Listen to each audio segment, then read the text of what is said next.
El próximo domingo 9 de octubre, 15 regiones participarán en una segunda vuelta electoral. Más de 24 millones de peruanos en todo el país, por otro lado, participaremos del referéndum, el segundo en lo que va de este siglo y en el que se plantean 4 preguntas. ¿Qué implica cada una de ellas? Carla Musque y Jimmy Rodríguez nos lo cuentan. Voto. Estamos convocando al referéndum para el 9 de diciembre. ¿Qué tan informado está acerca del próximo referéndum del 9 de diciembre? Pero tenemos que decir cuál es nuestra posición política. Sí al cambio del Consejo Nacional de la Magistratura. Sí a la fiscalización de los partidos políticos. Sí a la no reelección de congresistas.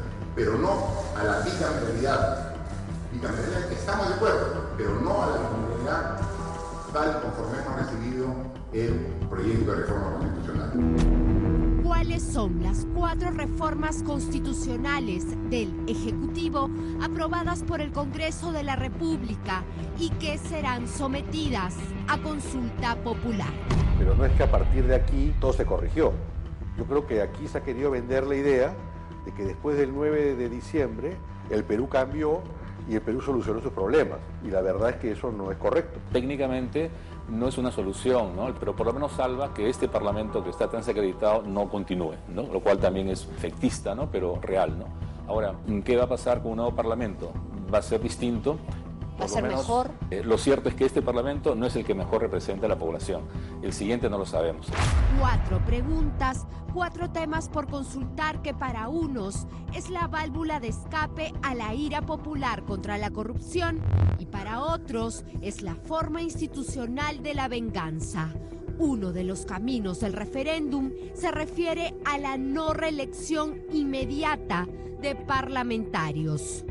Yo no entiendo esta reforma y considero que es una reforma simplemente populista para ganar el aplauso fácil de la barra, pero diríamos que lo que va a hacer es debilitar al Congreso. Creo que entre adelantar elecciones o clausurar un Congreso, ¿no? Pues un mecanismo que la población exprese su opinión es en torno a si acepta o no la reelección. Yo creo que lo importante es sanear el Parlamento, ¿no? Vamos a continuar con el debate. Las otras reformas proponen la reorganización del Consejo Nacional de la Magistratura, la regulación del financiamiento de los partidos políticos y el retorno a un parlamento bicameral. Es decir, contar con una Cámara de 130 diputados y otra de 50 senadores, cuyas nuevas funciones cambiarán la dinámica política. En total, 4 propuestas de reformas que, acertadas o no, han llevado al presidente Vizcarra a su pico más alto de popularidad. 3 de ellas no tienen cambios sustanciales. Son cambios que pueden corregirlas, pero que mantienen el concepto de fondo que propusimos al Perú. Sin embargo, hay una de las reformas que a nuestro juicio sí altera el concepto que fue propuesto. Me refiero a la reforma de bicameralidad. A una semana de votar, conozca todo acerca de este referéndum, qué es lo que está marcando y por qué. Una consulta en la que no deberían primar furias ni arrebatos, todo lo contrario, información y conciencia. Lamentablemente aquí muchas veces queremos vender la idea de que en la medida en que incorporamos algo en la Constitución, ya eso es como una suerte de panacea o de varita mágica que soluciona los problemas. Y lo que va a generar es una nueva desilusión. No todo va a cambiar el 9 de diciembre, pero sí puede servir no solamente para sanear esta etapa y empezar ciertas reformas institucionales pendientes que hay en torno a la mejora de la justicia.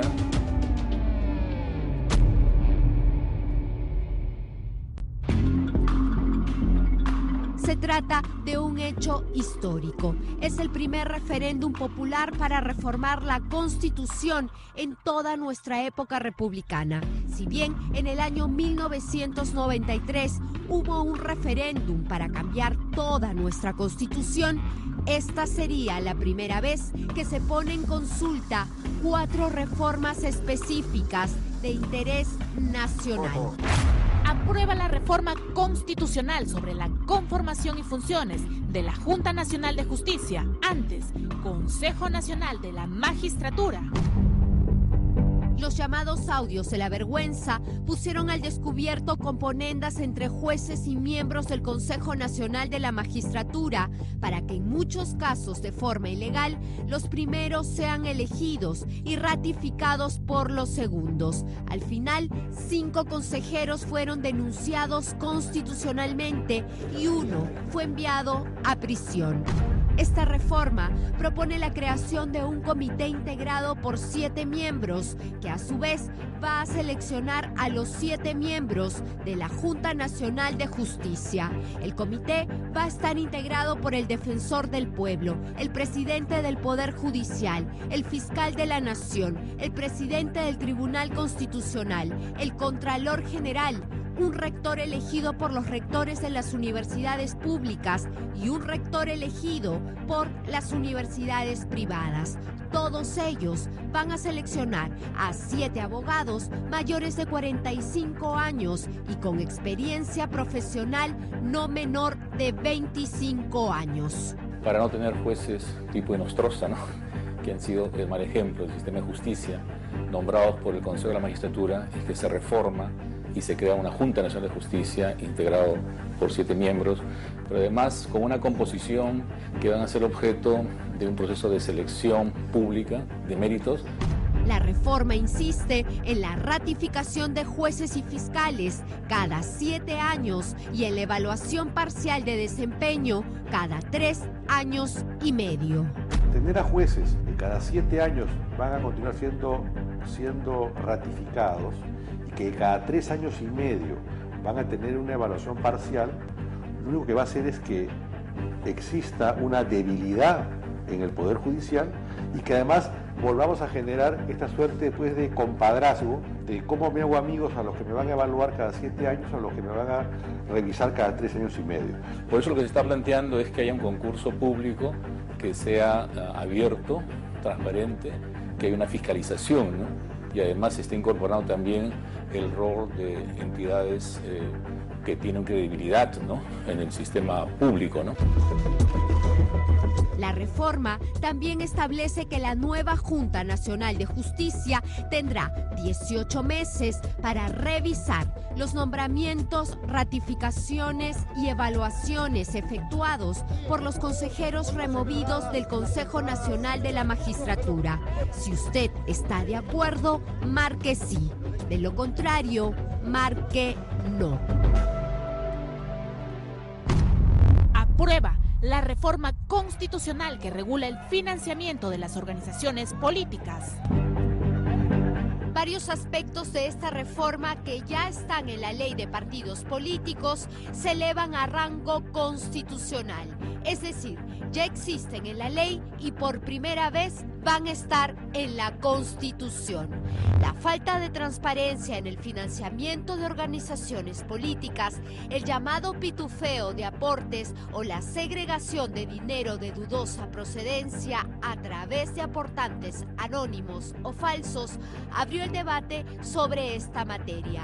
El principal aporte de esta reforma en ese sentido es que el financiamiento ilegal va a generar no solo una sanción administrativa, sino también civil y penal. También se establece ciertas regulaciones específicas a efectos de que no pueda haber financiamiento de organizaciones extranjeras, ¿no?, salvo que sean fundaciones, ¿no?, o que dinero evidentemente anónimo, no como a veces estilado, no ponga mi nombre y yo dinero, prohibido. El problema en el tema del financiamiento de los partidos no ha estado en una falta de regulación, ha estado en que los entes encargados de corregir o de fiscalizar han sido débiles. Pero también es verdad que los partidos políticos han vuelto los partidos una coladera, pues, de todo. Pero lo cierto es que todos esos partidos políticos que, como ustedes han sido una coladera, han tenido fiscalización. Entonces, ¿dónde ha estado la fiscalización? Los partidos no son entes meramente neutrales, ¿no? Está hecho por organizaciones o cúpulas, como quiera llamarse, que en ese sentido hay grados de responsabilidad también como organizaciones que estén tácitamente participando de lavado indirecto o directo, ¿no? Otro cambio que establece esta propuesta de reforma es que solo se autoriza la difusión de propaganda política mediante financiamiento público indirecto. Es decir, el Estado adquiere los espacios en radio y televisión y los reparte entre todos los que estén en contienda mediante la franja electoral.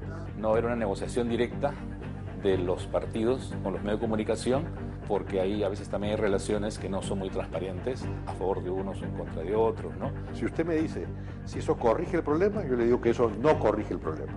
Se busca establecer entonces en la Constitución la penalización del financiamiento ilegal de las campañas, una ley de la que algunos esperan la sanción alcance a dirigentes y al partido mismo. De modo tal que las rieles están puestas. Ahora, depende de los órganos, del jurado, de la OMC, de la Contraloría, que hagan su función correspondiente a efectos de que el sistema no termine siendo pues un sistema de lavado, ¿no? Aprueba la reforma constitucional que prohíbe la reelección inmediata de parlamentarios de la República. La mayoría de países en democracia de Latinoamérica no prohíbe la reelección de congresistas. Para algunos, sin embargo, es la única manera de sanear el actual Parlamento, que goza de solo el 10% de aprobación. Para otros, la cura podría ser peor que la enfermedad. ¿No es una pregunta populista? Yo creo que responde evidentemente al malestar ciudadano que pide más bien que se cierre el Congreso, ¿no? Y que más bien debería buscarse unas nuevas elecciones, ¿no? O anticipadas. Creo que entre adelantar elecciones o clausurar un Congreso, ¿no? Pues un mecanismo que la población exprese su opinión es en torno a si acepta o no la reelección. Analice usted a los parlamentarios y se dará cuenta que los mejores no son los nuevos. En el Congreso peruano más o menos el 20% es reelegido. ¿Cuántos destacan del 80% que entran nuevos? Muy contado. A diferencia del presidente, gobernadores y alcaldes que sí tienen prohibida la reelección, los congresistas no tienen disposición de recursos públicos y no tienen, en teoría, forma de hacer un uso abusivo del dinero con fines electorales. Se trata entonces de una reforma del Ejecutivo que propone castigar a un Congreso impopular con la no reelección inmediata. Es decir, ningún congresista del actual periodo va a poder postular en el 2021. Deberá esperar hasta el 2026. Obviamente, si usted hace una encuesta, seguramente que esta reforma será la que tendrá un mayor apoyo, pero hay que decir las cosas con claridad. Aprobada esta reforma, me atrevo a decir que cada vez tendremos un peor Congreso. Yo creo que lo importante es sanear el Parlamento, ¿no? En el sentido de que se cambie esa mala imagen que tiene porque está compuesto de representantes que no están a la altura. Yo creo que estas reformas obviamente no resuelven los problemas de la reforma política, pero dan un primer peldaño, ¿no? De modo tal que habrá coyunturas para una segunda reforma, ¿no? Por ejemplo, la no inmunidad parlamentaria, ¿no? Aprueba la reforma constitucional que establece la bicameralidad en el Congreso de la República. Es la cuarta reforma y modifica 59 artículos de la Constitución. Una propuesta que impulsó el presidente Vizcarra y que luego de someterse a modificaciones en el Congreso terminó convirtiéndose en una suerte de caballo de Troya. Pero no a la bicameralidad.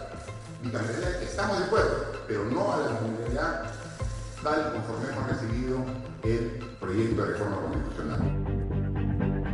En principio, se trata de una reforma que propone el retorno a la bicameralidad, es decir, un parlamento compuesto por dos cámaras, una de 130 diputados y otra de 50 senadores, en total 180 parlamentarios, cuyas funciones sí van a cambiar la dinámica política.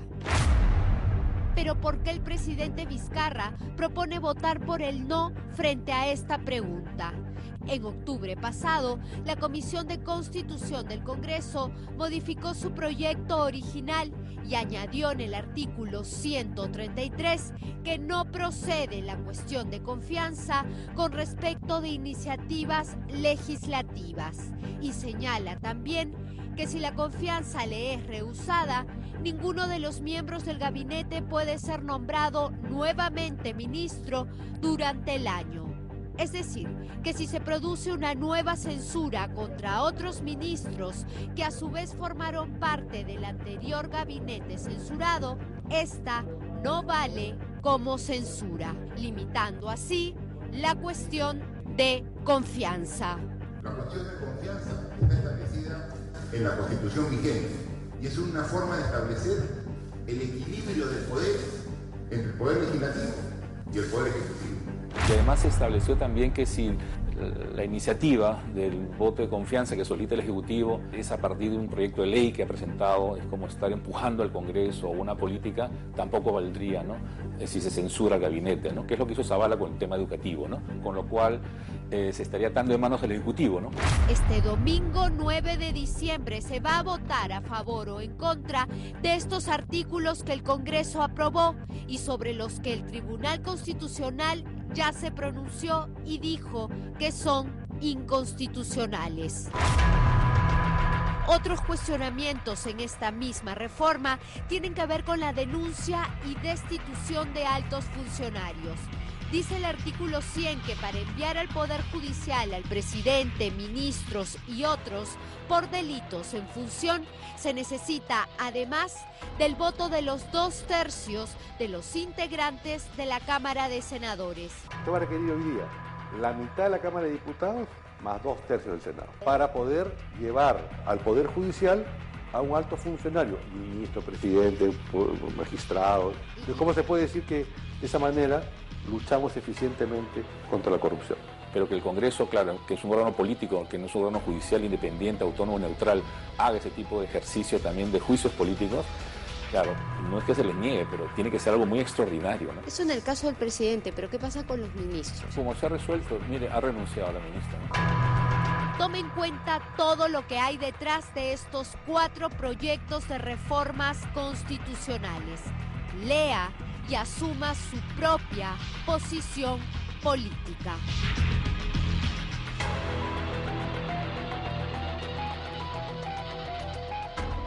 Ya sabe, a votar el próximo domingo con reflexión, informándose si considera que no la tiene todavía tan clara. Simple y llanamente, vote con responsabilidad. Hacemos